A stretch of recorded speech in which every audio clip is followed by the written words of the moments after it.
That's Nick. And that's Joseph. And today we're here to talk about The Deep House, the sixth film directed by Alexandre Bustillo and Julien Maury, which Epix and Paramount will be releasing November 5th, 2021. It premiered in French cinemas in July. I remember it being on the Cannes market and has played in various other territories. Do you know these directors' other movies? Yeah, so do you. Okay. Oh, Inside. Yes. That's right. As I said, this is their sixth film. I love their first film. Their second one, Livide, was okay. I haven't really liked anything since Among the Living, and we reviewed their last film, Kandisha. I don't even remember. You don't remember about those kids in the project and that Moroccan ghost spirit killing all the men's? You'll have to look back at your own channel. Okay, the basic story is there's a young couple named Tina and Ben. Mm-hmm. They are from the Ukraine? I believe she's supposed to be French and he's supposed to be English based on various language barriers. It starts out in the Ukraine. They're visiting kind of an abandoned house that might be haunted. Anyway, these two, Ben and Tina, are YouTubers, and they make videos revolving around like haunted things, scary things, whatever. And we see they're very preoccupied with views and content and engagement. So they make their way to France, to a particular area where they think they're going to get like some really great content. That's underwater and that they've practiced scuba diving for. Right, but when they get there, they realize it's a complete tourist trap. So it's not going to be anything special. But they bump into some random person who says, oh, I can take you somewhere special. So they hop in the van, drive for some time, hike for some time, and they get to a different lake. And they're told there is a house at the bottom of the lake that they can explore. Perfectly preserved in this area that was flooded. So Ben and Tina go down there in their scuba gear with their drone following them around, recording everything. And essentially it's a haunted house film underwater. Not very scary. But to wrap it up, we find out the people who lived in this home were kidnapping children to use them as sacrifices. To the devil. To the devil. Presumably based on things in the house. And there's a supernatural component because Ben ends up becoming possessed. We also learn as soon as they get in the water, they only have 60 minutes worth of oxygen. So it's kind of done in real time, which I do enjoy because I know how much time is left. But it's Ben against Tina, or Tina against Ben, trying to get out of this house that has them sort of locked in, and Ben is possessed. Tina is able to get out, but at the last minute runs out of air, drowns and dies.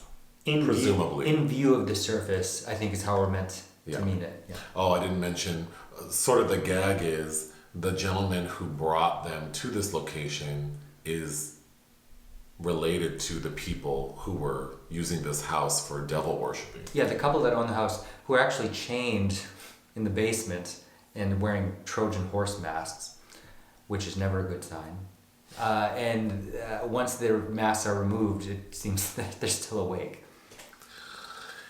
I didn't write any notes because I found this movie to be kind of dry, and most of my thoughts about it weren't positive. The one positive thing is I do think the underwater cinematography looks good. It was shot by Jacques Ballard, probably Ballard, who shot Beyonce's music video Runnin', which is also an aquatic music video. I don't even know that video. Interesting.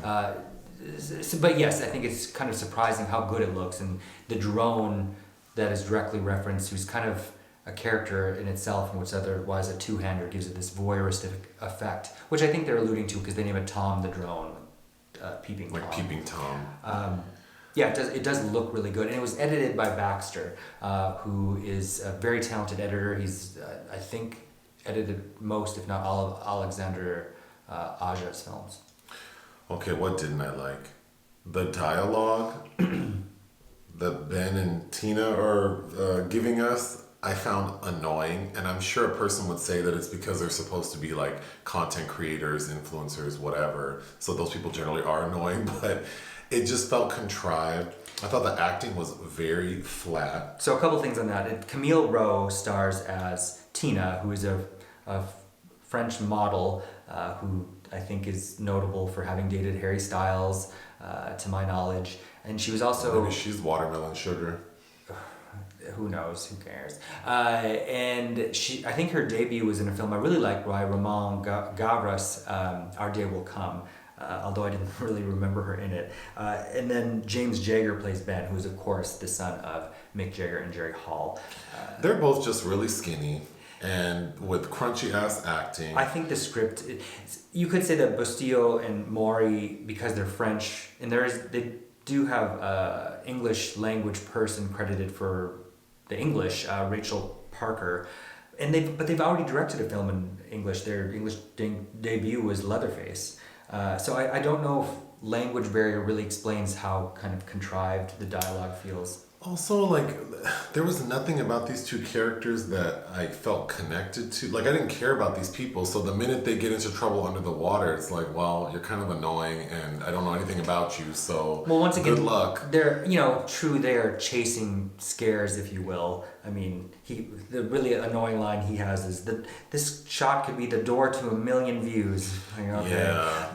But it just goes to show, I guess that explains why they have no... will to live, if you will, because there are several signs that happen as they descend into this house where it's like, oh, I would go back up now, like just stumbling on a room where there's all these preserved articles of missing children. It's time to go. But he keeps bringing her further and further into the house, and she just keeps going with it. And then ridiculously, rather than leave it ambiguous, once Ben is possessed, we get this stupid scene that felt kind of a lot like Sinister when everything is overly explained. He shows her this video in like a screening room underwater about the family that lived here serving the devil, which makes no sense, it was just silly. Also, like, for being what should, I guess, be like a haunted house film underwater, what makes underwater films so creepy is like we don't know what's in the water, right? And the darkness and what could sort of pop out at any moment. Strangely though, this film, the underwater sequences are very well lit.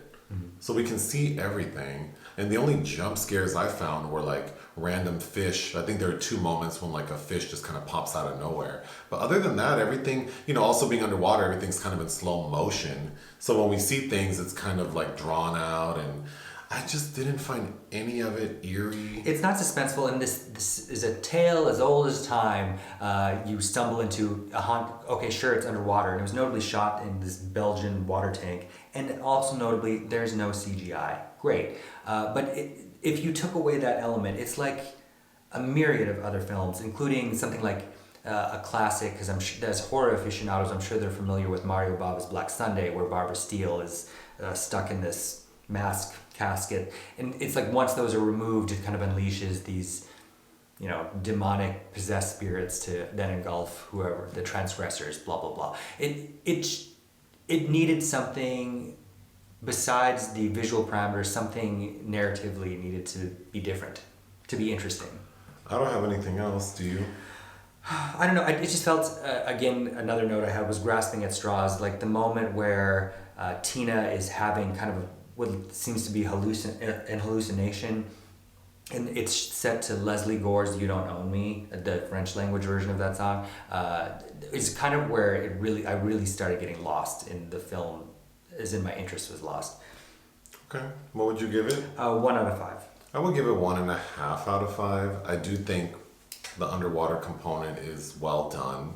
So I guess if you're into like scuba diving, you might think this is interesting. It is cool, but after 1, 2, 3, now 4 films that I'm extremely underwhelmed from 2 filmmakers who had an excellent directorial debut with Inside, I just feel like there's no excuse. I think that they're more